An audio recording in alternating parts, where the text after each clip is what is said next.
Okay, તો આમાં science backed activities છે કે જેનાથી મૂડ ઇમ્પ્રૂવ થાય, સુધરે. તો આમાં આ 1, 2, 3, 4, 5, 6 એવી એક્ટિવિટીઝ છે કે જેનાથી ઓવરઓલ કોમ્યુનિટીનું મૂડ ઇમ્પ્રૂવ થાય છે. તો આપણે 6 નંબરથી શરૂ કરીએ. સો 6th ઇઝ એટેન્ડિંગ સ્પોર્ટિંગ ઇવેન્ટ્સ. તમે કોઈ પણ ટીમને ચીયર અપ કરો, બરાબર છે, એ ગુજરાત ટાઇટન્સ હોય કે મુંબઈ ઇન્ડિયન્સ હોય કે કોઈ પણ હોય. જ્યારે તમે ટીમને ચીયર કરો છો ત્યારે તમે સૌથી વધારે આનંદમાં ખોવાઈ જાઓ, કારણ કે મુદિતા છે. આપણે જ્યારે ટીમ ઇન્ડિયાને ચીયર કરીએ છીએ ત્યારે 11 જણ જીતે છે, પણ આનંદ આખા દેશને થાય છે. 11 જણ હારે છે પણ દુઃખ આખા દેશને થાય છે. સો કોકના સુખે સુખી, કોકના દુઃખે દુઃખી, એ મુદિતા છે. કે એ 11 જણની જે ખુશી છે ને આપણને ખુશી આપે. આપણે તો ત્યાં ગયા નથી, પણ તોય આપણે હરખાઈએ છીએ, ટીવીમાં બેઠા બેઠા રાજી થઈએ છીએ, એમને ચીયર અપ કરીએ છીએ. આપણું કોઈ રમતું હોય તો બેસ્ટ, પણ કોઈ આપણું રમતું નથી, આપણા કન્ટ્રીને કોઈ રિપ્રેઝેન્ટ કરે છે, તોય આપણે રાજી થઈએ છીએ. ક્યારેક એવું થાય કે વિમ્બલ્ડનની મેચ હોય, એક જર્મનીનો પ્લેયર રમતો હોય, બીજો યુએસને પ્લેયર રમતો હોય, તોય આપણને મજા આવતી હોય, તોય બેમાંથી એકને આપણે સપોર્ટ કરીએ કે ભાઈ હું આલ્કારસને સપોર્ટ કરું છું. આપણે ગોતી જ લઈએ કે કોને સપોર્ટ કરવો છે, તમે કોની ફેવરમાં છો. અને ક્યારેક ખાલી સ્પોર્ટ્સ એન્જોય કરવાની મજા આવે, જે સારું રમે જીતે. પણ એટેન્ડિંગ સ્પોર્ટિંગ ઇવેન્ટ્સ ઓર વોચિંગ, કારણ કે રમત, માણસ જ્યારે રમતો હોય ને ત્યારે સંપૂર્ણ વર્તમાનમાં હોય છે, અને વર્તમાનમાં કોઈ દુઃખ જ નથી. જે દુઃખ છે કાં તો ભૂતકાળનું છે કાં તો ભવિષ્યનું છે. તો જ્યારે આપણે રમતા હોઈએ છીએ ત્યારે સંપૂર્ણ વર્તમાનમાં હોઈએ છીએ. છેલ્લી ઓવર બાકી હોય ને 10 રન કરવાનો હોય ત્યારે કયું દુઃખ યાદ આવે, કયો મને? સુપર ઓવરમાં કયું દુઃખ? બધા કામ પડતા રહી જાય છે ને, કે પેલા આ ઓવર જોઈ લેવા દે ભાઈ, અત્યારે આ વર્તમાનમાં જીવી લેવા દે, બધું પછી થશે. So that is attending sporting events. Listening to music, બરાબર છે. કેટલાક આત્માના ખોરાક હોય છે, જેમ કે જ્ઞાન છે એ આત્માનો ખોરાક છે, લર્નિંગ છે એ આત્માનો ખોરાક છે, મ્યુઝિક છે એ આત્માનો ખોરાક છે, રીડિંગ છે એ આત્માનો ખોરાક છે. તો લિસનિંગ ટુ મ્યુઝિક એ it is the food for soul. એટલે એનાથી શાંતિ મળે, નિરાંત મળે, એમાં કોઈ નવાઈ નથી. એવું કહેવાય છે કે ઈગોને ઉતાવળ હોય છે, કારણ કે એની પાસે મર્યાદિત સમય છે. આત્માને નિરાંત હોય છે, કારણ કે શાશ્વત છે, એને કોઈ ઉતાવળ નથી. તમને ક્યારે મ્યુઝિક સાંભળવાની ઉતાવળ થાય છે? લૂપ પર સાંભળો છો ને, એકનું એક સોંગ 10 થી 15 વાર. મેરા કુછ સામાન તો મને યાદ નથી મેં કેટલી વાર સાંભળ્યું હશે. વાગ્યું જ હોય. હું ગમે એટલું અહીંથી રાજકોટથી ભાવનગર જાઉં ને, આખા રસ્તા પર એક ગીત વાગતું હોય, મેરા કુછ સામાન તો મારે પાસ પડા હૈ. જ્યાં સુધી લોટ આવે નહીં ત્યાં સુધી હું વગાડે રાખીશ. તને યાદ કરાવતો રહીશ, પડ્યો છે તારી પાસે.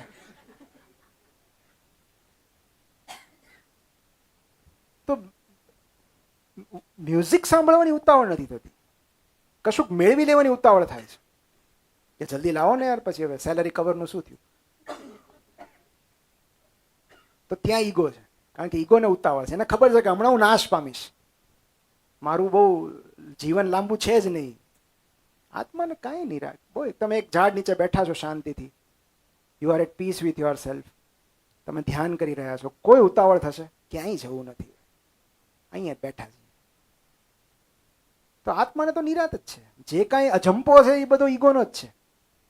ઓકે, તો listening to music, getting together with relatives. Okay, આમાં પણ એવા રિલેટિવ્સ, હા, ઓકે, કન્ડિશન સપ્લાય, આ ફૂદડી કરવાની રહી ગઈ. ઓકે, અથવા રિલેટિવ્સ કરતા ફ્રેન્ડ્સ પણ રાખો ને, રિલેટિવ્સ ચેકી નાખો, ફ્રેન્ડ્સ રાખો, કારણ કે ફ્રેન્ડ્સની પસંદગી આપણે કરી શકીએ છીએ. ફ્રેન્ડ્સ ચૂઝ કરી શકાય છે, રિલેટિવ્સ અનફોર્ચ્યુનેટલી એ બાય ડિફોલ્ટ આવે છે, એનું કાંઈ ન થાય. કેટલીક તકલીફો તમને કૌટુંબિક મળતી હોય છે, આનુવાંશિક, કોઈકની આનુવાંશિક તમને મળે, એવું થાય. એટલે થર્ડ ઇઝ એટેન્ડિંગ કલ્ચરલ ઇવેન્ટ્સ. જ્યારે તમે નૃત્ય અનુભવો, મતલબ નૃત્ય જુઓ, કોઈ કલ્ચરલ ઇવેન્ટ, નાટક સરસ માણો, કવિતા સાંભળો, કોઈ પણ ગરબા, કેટલો આમ આનંદની લહેર દોડી ગઈ ને. નવરાત્રીના 9 દિવસ એટલે બધું ભૂલાઈ જાય, એ ઓછા પડે. કારણ કે એમાં એક્ટિવિટી પણ છે ને, એમાં સતત મુવમેન્ટ છે, મ્યુઝિક છે, કોમ્યુનિટી છે, ત્યાં કોઈ નડતું નથી, બધા મોજ કરે છે સાથે. તો એટેન્ડિંગ cultural events, reading books, okay, આ બહુ પ્રસ્થાપિત પ્રવૃત્તિ છે માનસિક સ્વાસ્થ્ય માટેની, ભલે આપણે ઇગ્નોર કરતા હોઈએ. રીડ બુક અને તમારું મન તમને થેન્ક યુ કહેશે કે હા સારું થયો, 10 નકામાં રીલ કન્ઝ્યુમ કરવા કરતા આ બુક વાંચી. ઓકે, હવે નંબર 1 પણ શું હશે તમે મને કહો? હા, નેચર. આમાં આ બુકમાં નથી નંબર 1 નેચર, મેડિટેશન. બહુ અકલ્પનીય છે. નો નો યસ, શોપિંગ.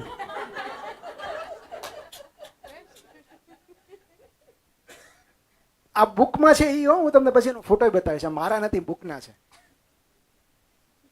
શોપિંગ કરવાથી આનંદ મળે છે જો ક્રેડિટ કાર્ડ કોઈક બીજાનું હોય તો. હા, પણ સાચો છે. પણ આ તો આ બુક જે લખાણી છે યુએસના ઓથરે લખી છે, એટલે ત્યાં તો આપણે અહીંયા મધ્યમ વર્ગીય પરિવારો રહે છે ને. હવે તમે શોપિંગ કરીને મેન્ટલ હેલ્થ સુધારો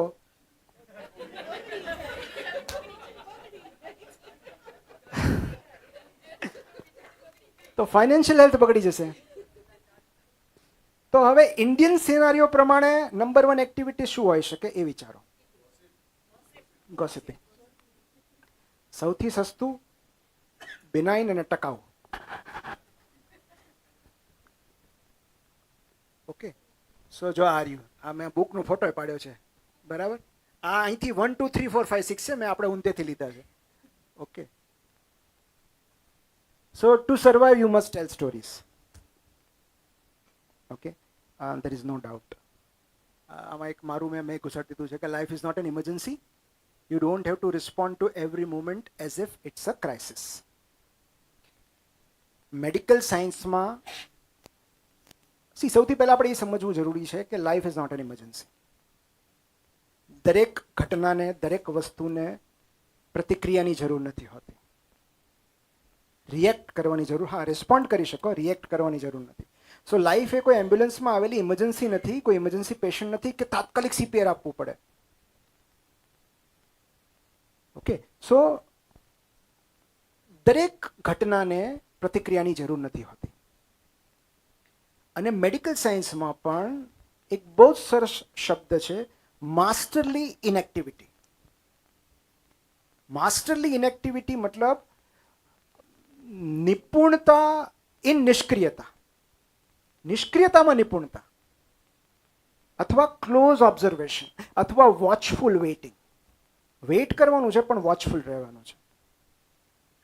સો અમે પણ કેટલાક રોગને વોચફુલી ઓબ્ઝર્વ કરીએ છીએ કે we expect it to be normal by itself, એની મેળે થઈ જશે.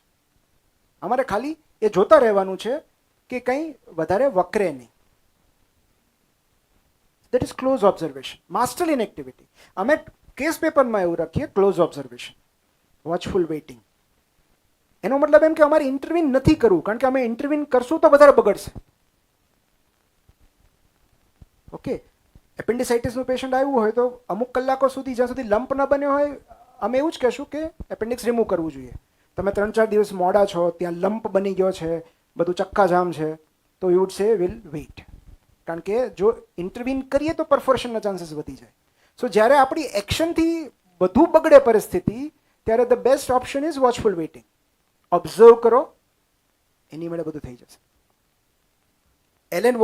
લેખક એલેન વોટ્સનું એક બહુ સરસ વિધાન છે કે જ્યારે કશું જ કરી શકીએ એમ ન હોય, જે પરિસ્થિતિમાં કશું જ કરી શકીએ એમ ન હોય, ત્યારે શું કરવું? Just observe, just observe. કારણ કે કેટલીક પરિસ્થિતિઓમાં હિંમતની નહીં, ધીરજની જરૂર હોય છે. ધુમ્મસનો સામનો તલવારથી ન કરાય. તમે જાઓ છો કોઈ રસ્તા પર ને બહુ ફોગ છે, તમે શું ગાડીમાંથી ઉતરીને તલવાર કાઢશો? એક જગ્યાએ શાંતિથી ચા પીશો કે થોડુંક ભાઈ ફોગ ઓછું થાય પછી જઈએ. You will wait. ખૂબ વરસાદ આવે છે, તમે શું કરશો? વાદળને કઈ રીતે બ્લોક કરશો? રિલેટિવને બ્લોક કરાય, વાદળને કઈ રીતે બ્લોક? Just weight. હમણાં બંધ થશે, રહી જશે હમણાં. સો કેટલીક પરિસ્થિતિઓમાં આપણને હિંમતની નહીં, ધીરજની જરૂર હોય છે. Some situations demand patience rather than courage. કારણ કે કેટલું બધું આપોઆપ બદલાતું હોય છે ને. અંધારા પછી સૂર્યોદય એની મેળે થાય છે, આપણે કંઈ કરવું નથી પડતું. સાંજ એની મેળે પડે છે, પાનખર પછી વસંત એની મેળે આવે છે. કશું જ કરવાનું નથી હોતું. We just have to observe. તો જ્યારે કશું જ ન કરી શકીએ એમ હોઈએ ત્યારે જસ્ટ ઓબ્ઝર્વ. કારણ કે મોટા ભાગે એવું થતું હોય છે કે આપોઆપ બધું થાળે પડી જશે. ક્યારેક આપણે કંઈક ઇન્ટરવીન કરીને બગાડીએ છીએ, વધારે રિએક્ટ કરીને બગાડીએ છીએ. રિએક્ટ ન કર્યું હોત બગડ્યું ન હોત. ખાલી ઓબ્ઝર્વ કર્યું હોત તો વાંધો ન આવે. What doesn't kill you makes you stronger. અમારું બહુ ફેવરેટ કોટ છે નીચેનું, કે જે તમારો વિનાશ નથી કરતું, જે ઘાતક નથી, એ દરેક વસ્તુ તમને વધુ મજબૂત બનાવે છે. ઓકે. એન્ડ લાસ્ટલી આ એક વિડીયો છે બેઝિકલી, એ સ્પર્શ કેન્સર કેર ભાવનગરનો છે, કે જ્યાં કેન્સરના પેશન્ટ્સ રિહેબ માટે આવે છે. તો એ લોકો એક ગીત પર નાચે છે, ગાય છે. એનો એક સરસ વિડીયો તમારી સાથે શેર કરું છું. પછી આપણે બીજી થોડીક વાતો કરીએ, અથવા ચા માટે ચા માટે એક બ્રેક લઈએ. કારણ કે તમારું પણ ઓડિટરી ફટીક થઈ ગયું હશે સાંભળીને. એટેન્શન ફટીક થાય, બરાબર. આપણા વખતે કેવી નિરાતે 35 મિનિટના પીરિયડ હતા, બરાબર. હવે કલાક 1.5 કલાકના થઈ ગયા. અરે મેં કીધું આ તો હિંસા છે. મતલબ ગમતા શિક્ષક આવે તો વાંધો નહીં, 35 મિનિટ ક્યાં નીકળી જાય ખબર નહીં પડે. પણ અપ્રિય શિક્ષકમાં 35 મિનિટે કેમ કાઢવી? પણ એક સારું હતું કે જેવું હોય 35 મિનિટે પૂરું તો થતું. હા, શિક્ષકોને કેમ મ્યુટ કરવા? પછી આપણે બાજુમાં વાતો કરીએ તો એ અલાઉડ નહીં, કે તમે વાતો કરો છો. જોકા આવે તો એટેન્શન ચોક નાખતા. આ ઇમ્પ્રોવાઇઝેશન છે. હવે અલાઉડ નથી.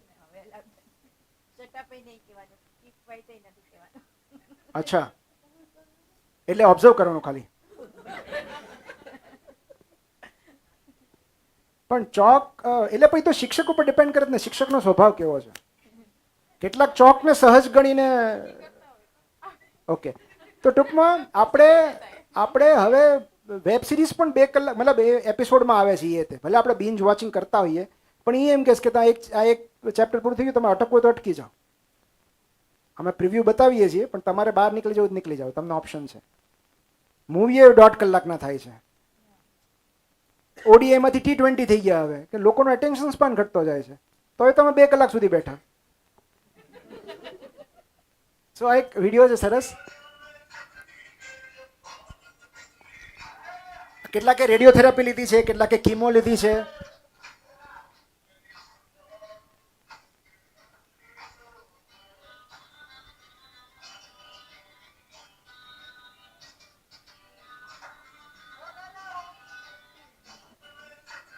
સો આ એટલા માટે મેં બતાવ્યો કે જે લોકો ટર્મિનલ કેન્સરથી પીડાય છે, જેમણે સારવાર લીધેલી છે, જે લોકો કોઈ રિહેબ સેન્ટરમાં જઈને એમને ખબર નથી કે રિલેપ્સ ક્યારે થશે, રિકરન્સ ક્યારે થશે, કેટલું કેન્સર હજી બાકી છે, કેટલી કીમો હજી બાકી છે, રેડિયેશનની ઇફેક્ટ શું આવશે, તેમ છતાં એ લોકો ગાય છે, નાચે છે. સો હેલ્ધી હોવું એ સૌથી મોટા બ્લેસિંગ છે. તો જો એ લોકો રાજી રહી શકતા હોય તો આપણને કઈ વાતનું દુઃખ છે. એટલે વિથ ધેટ આપણે આજે આ સેશન હતી જે મારે તમને કહેવું હતું મેન્ટલ હેલ્થનું. કારણ કે અમે પાવર પોઈન્ટ આવું હાયરાર્કી બનાવી હતી એટલે તમારી સાથે શેર કરી. બાકીની બધી વાતો આપણે આમનામ કરશું. જે એમણે કીધું રિલેટિવનું એ પણ છે એક મુદ્દો, કે શું કરવું, કે જ્યારે પ્રિયજનોથી ઘેરાયેલા હોય ને એ ટોક્સિક હોય તો શું કરવું, how to deal with them. બીજી 3-4 વાતો છે કે જે મને એવું લાગે છે કે આપણા માટે જરૂરી છે જાણવી. એ આપણે વાત કરીએ, પણ એ પહેલાં આપણે ચાનો બ્રેક લઈ લઈએ. બરાબર ધવલભાઈ? Okay fine. સો સોરી, 6 પ. ઓકે હા. તો આપણે એવું થઈ શકે કે ટી અહીંયા સૌ થાય તો આપણે સાથે સાથે વાત કરતા જઈએ, કે બહાર જવું પડશે? ઓકે, હું તમને ટૂંકમાં કહી દઉં. 6 પ આ એક એવું એક્રોનિમ છે. અમને મેડિકલ વાળાને છે ને બધું એક્રોનિમની બહુ ટેવ હોય કે જલ્દી યાદ રહી જાય, એમ ગમે ત્યાંથી એક્રોનિમ બનાવી નાખીએ. તો 6 પ એટલે એવા પ કે જે આપણને માનસિક સ્વાસ્થ્યમાં મદદ કરે છે. પહેલું પ છે પ્રિસ્ક્રિપ્શન. જે મેં અલ્ટિમેટલી, જો તમે ઉદાસ હો, ઇફ સમથિંગ ઇઝ બોધરિંગ યુ, તો એટલી અવેરનેસ હોવી જોઈએ કે મારે મદદની જરૂર છે. કારણ કે સૌથી હિંમતવાળા શબ્દો એ જ છે હેલ્પ. હેલ્પ. ખાલી મદદ કરો એટલું કહેવા માટે બહુ હિંમત કરવી પડે. અને મદદ માંગવાનો અર્થ એમ નથી કે તમે હારી ગયા છો. તમે મદદ માંગો છો એનો મતલબ એમ કે તમે ટકી રહેવા માંગો છો. So you need help. પહેલા તો આઈ નીડ હેલ્પ. પહેલા એટલી ખબર પડે તો તમે હેલ્પ માંગવા જશો. અને શરૂઆતમાં જ્યારે તમે આટલી બધી ખરાબ અવસ્થામાં હો તો સૌથી પહેલા તમને દવા બચાવશે, પ્રિસ્ક્રિપ્શન.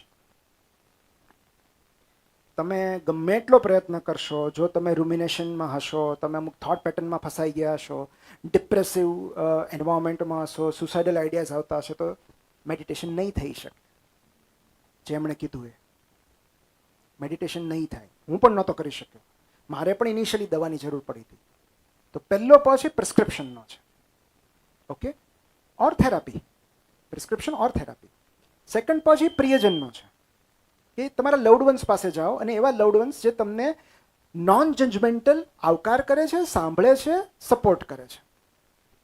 ઓકે, તો ફોર્ચ્યુનેટલી મારા ઘરમાં એટલા બધા લોકો છે કે no matter what happens to me, or મારા જીવનમાં જે કંઈ પણ બની જાય, એ લોકોનો પ્રેમ શરતી નથી, એ બિનશરતી પ્રેમ છે. તો એવા પ્રિયજનો કે જેમની પાસે તમે જઈ શકો. ત્રીજો પ જે છે એ છે પ્રકૃતિનો. પ્રકૃતિ અને પ્રવાસ. કે આપણી મોટાભાગની માનસિક યાતના એટલે આવે છે કે આપણે પ્રવાસ નથી કરતા. અને પ્રવાસનો અભાવ આપણને બીમાર કરી દે છે.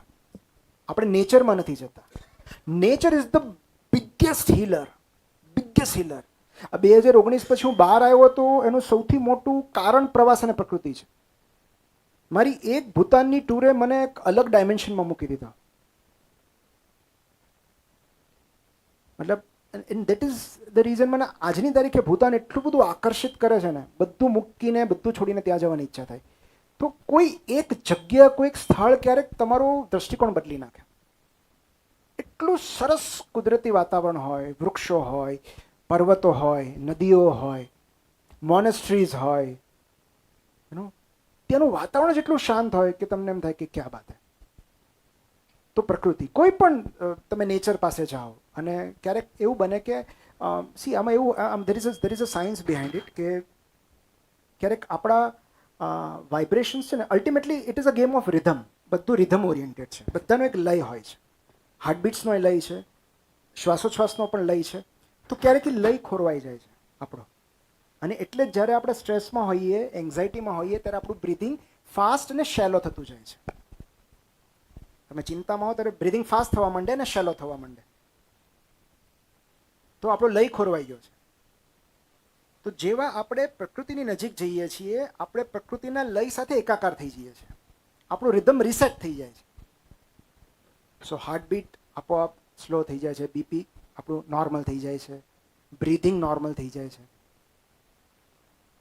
અને એવું જ પેટ સાથે પણ થાય છે. તમે જો ઘરમાં કેટ કે ડોગ કે કંઈ પણ લઈને આવશો, that creature will affect your state, mental state. તમારા ખોળામાં એક પપી બેઠું છે કે એક બિલાડી બેઠી છે, તમારું બ્રિધિંગ અલગ થઈ જશે. બિકોઝ હવે તો એવા એક્સપેરિમેન્ટ્સ થયા છે કે કેટ જે છે એ આપણી ન્યુરો સિસ્ટમને પ્રભાવિત કરે છે, એ કામ કરે છે. સો અગેન એ જ્યારે આપણે ચૈતન્યથી ઘેરાયેલા રહીએ છીએ, ઇવન ટ્રીઝ, હવે તો વૃક્ષને હગ કરવાની ટેકનિક છે. હા, ફોરેસ્ટ બાથ. હા જી જી જી. હા માઇક આપો ને. હા હા. દાખલા તરીકે જંગલ છે, ઝરણા છે, નદી છે, કે કોઈ એક વ્યક્તિના ગાઈડન્સ હેઠળ જો તમે પ્રકૃતિને માણતા શીખો ને હમ તો હમ તો ઘરની બહાર એક નાનકડું સનબર્ડ બેઠું હોય ને હા. એને જોતા જોતા ક્યારે તમે એક મેડિટેટિવ સ્ટેટમાં જતા રહો ટ્રુ ને એ પણ ખબર ના ટ્રુ પડે. ટ્રુ એબ્સોલ્યુટલી એટલે આમ એકાદ કેસુડાનું ફૂલ જોઈને છે ને અંદરથી એટલી બધી પ્રસન્નતા આવે. એબ્સોલ્યુટલી એટલે આ વસ્તુ આઈ પાવરફુલ એગ્રી રાખવા માટે બહુ આઈ એગ્રી આઈ એગ્રી. હું તમને એક સાદું ઉદાહરણ આપું. હમણાં લાસ્ટ ટાઈમ અમે લોકો ગાંધીનગર જતા હતા અને ધોલેરા અમદાવાદ એક્સપ્રેસ હાઈવે પરથી પસાર થવાનું થયું અને ધોલેરા અમદાવાદ એક્સપ્રેસ હાઈવે પર ટુવર્ડ્સ અમદાવાદ એ લોકોએ આખા રસ્તા પર જે લેન કરી છે, બે લેનની વચ્ચે એ લોકોએ ઘણા બધા પ્લાન્ટ્સ વાવ્યા છે. એમાં ટુવર્ડ્સ અમદાવાદ જેમ જેમ પેલો રિંગ રોડ આવે, એસપી રોડ, ત્યાં આગળ ઘણા બધા અલગ અલગ રંગના ફૂલો ખીલ્યા છે.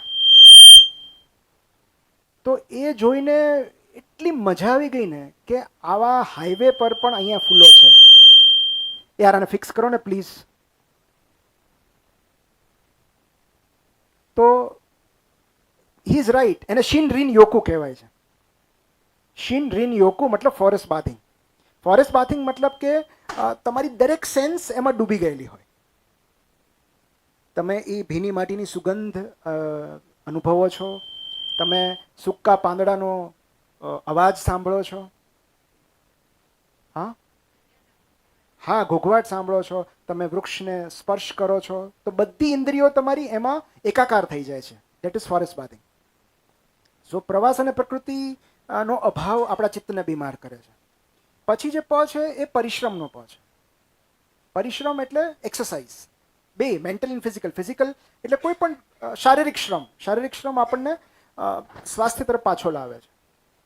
તમે કાંઈ પણ તમે જીમ કરવા જાઓ, એની જગ્યાએ ફળિયામાં કચરો વાળો ઓર ગાર્ડનિંગ કરો, તો અલ્ટિમેટલી તો શ્રમ જ છે ને. એ શ્રમને કારણે સ્વાસ્થ્ય સુધરે છે, માનસિક સ્વાસ્થ્ય. અને માનસિક શ્રમ એટલે ધ્યાન. અને લાસ્ટ જે પ છે પ્રાર્થના છે, એટલે gratitude. When you focus on blessings. તો જ્યારે તમે, અને પ્રાર્થનામાં દર વખતે કંઈ માંગવાનું નથી હોતું, જે છે એનો આભાર માનવાનો હોય છે. યા ગ્રેટફુલનેસ કે ભાઈ આજે હું બીમાર નથી પડ્યો, આજે બધી સિસ્ટમ બરાબર કામ કરે છે, આજે સવારે પેટ સાફ આવી ગયું. સૌથી મોટું ગ્રેટિટ્યુડ. કોન્સ્ટિપેશનથી જે પીડાતા એમને પૂછો યાર, એ નોર્મ બની જાય. કોન્સ્ટિપેશન ડિસઓર્ડર નથી, ઇલનેસ નથી, એ નોર્મ બની જાય. હું તો દર 3 દિવસે જ જાઉં છું અને આપણને બેચેની થવા માંડે. Isn't it? તો કેટલી નાની નાની વાતો માટે એ ગ્રેટફુલ. પણ એ ત્યારે ન ખબર પડે, એ જ્યારે આપણે પીડાઈએ ને ત્યારે ખબર પડે. શાહબુદ્દીનભાઈ એક જગ્યાએ લખ્યું છે કે દાંતના દુખાવો થાય ત્યારે સમજાય છે કે દાંતનો દુખાવો ન હોવો એ કેટલું મોટું સુખ છે. તો કોન્સ્ટિપેશન કે યુરિનરી રિટેન્શન ના દર્દીઓને પૂછો તો ખબર પડે કે ત્યાગનું કેટલું મહત્વ છે. અને એ પણ સમયસર ત્યાગનું મહત્વ. તમે બસમાં બેઠા હો અને ઓલો ઊભી જ ન રાખે તો પછી જ્યારે હોલ્ટ આવે ત્યારે આપણી સિસ્ટમ બધી હેક થઈ ગઈ હોય, મતલબ હેંગ થઈ ગઈ હોય. પછી આપણે કેવું પડે હોર્ન નો માર વાર લાગશે.